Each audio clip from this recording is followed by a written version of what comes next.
all started because of my name. People were not happy that my name is Chidimma and I am representing South Africa. So that is where it actually really started. And it was really sad to see. It was a very horrible experience, and I wouldn't wish it on anybody, because I have lived there for 23 years. And it's heartbreaking to see that I wasn't welcomed and accepted. Yeah.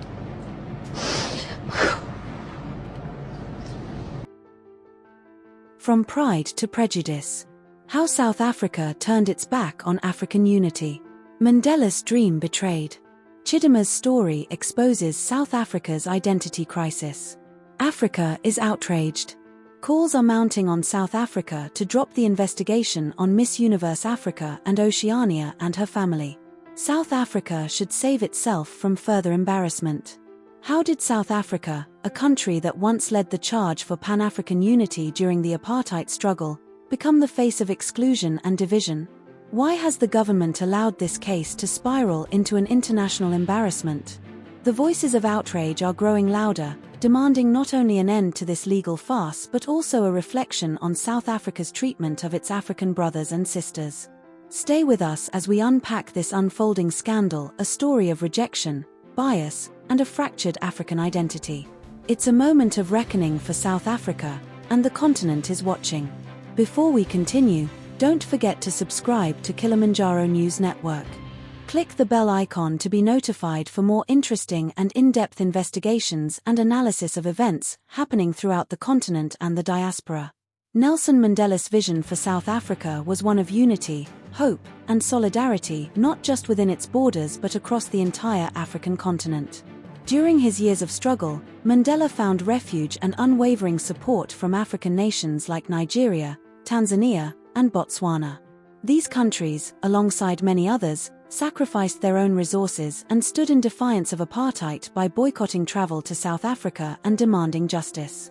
Yet, today, Mandela would be deeply disappointed to witness the growing hostility some South Africans display toward their fellow Africans, a sentiment that threatens to erode the very foundation of Pan-African unity.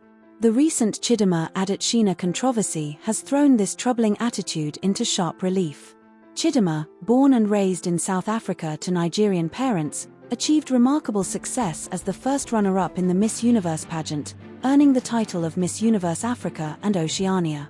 Instead of celebrating her as a symbol of African excellence, South Africa rejected her bid to represent her home country, citing her Nigerian heritage.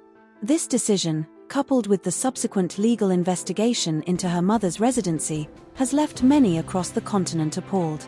It is difficult to ignore the bitter irony of South Africa, a nation that owes so much of its liberation to African solidarity, now turning its back on the very values that united the continent during the apartheid struggle.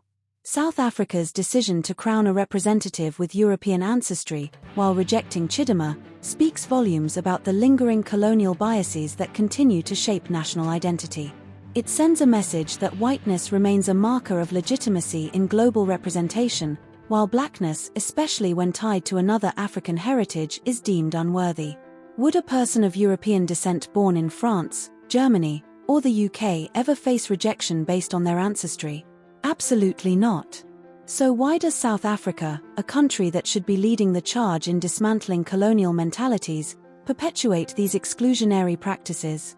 Mandela understood that South Africa's liberation was deeply intertwined with the fate of the continent. He famously said, "I dream of an Africa which is in peace with itself."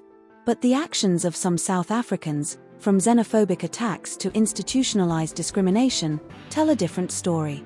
How can South Africa claim leadership in Africa when it undermines the very principles of unity and inclusivity?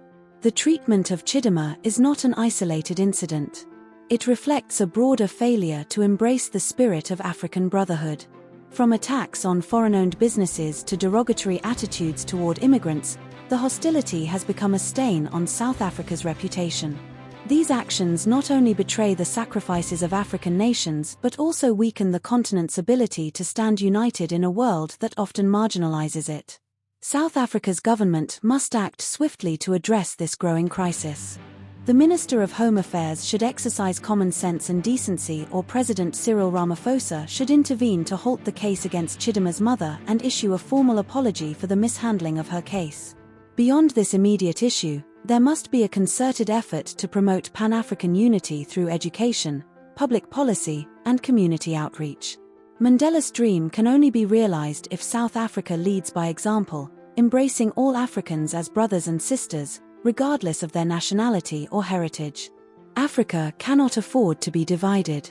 The continent's strength lies in its diversity and shared history of resilience. South Africa, as a beacon of hope during the apartheid era, must reclaim its role as a unifying force. Ubuntu, a principle of shared humanity, must guide the nation's actions, not only within its borders but across the continent. The rejection of Chidimma Adetshina, and the persecution of her family, is a stark reminder of how far we still have to go.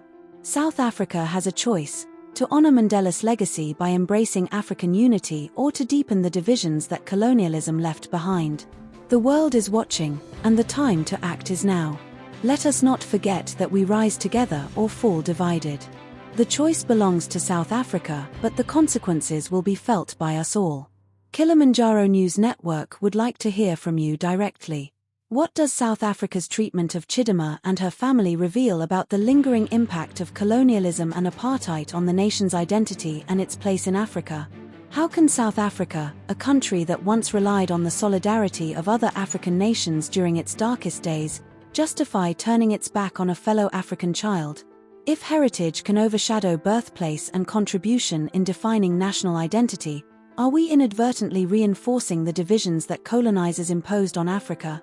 What responsibility does the South African government have in promoting unity and inclusivity, and how should it respond to this growing outrage across the continent?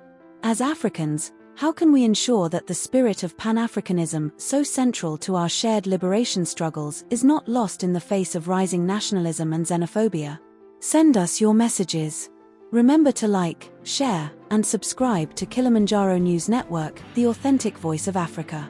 Scan our QR code and visit our website for more news coverage and unique analysis. Kilimanjaro News Network broadcasts in Swahili, Arabic, English, and French.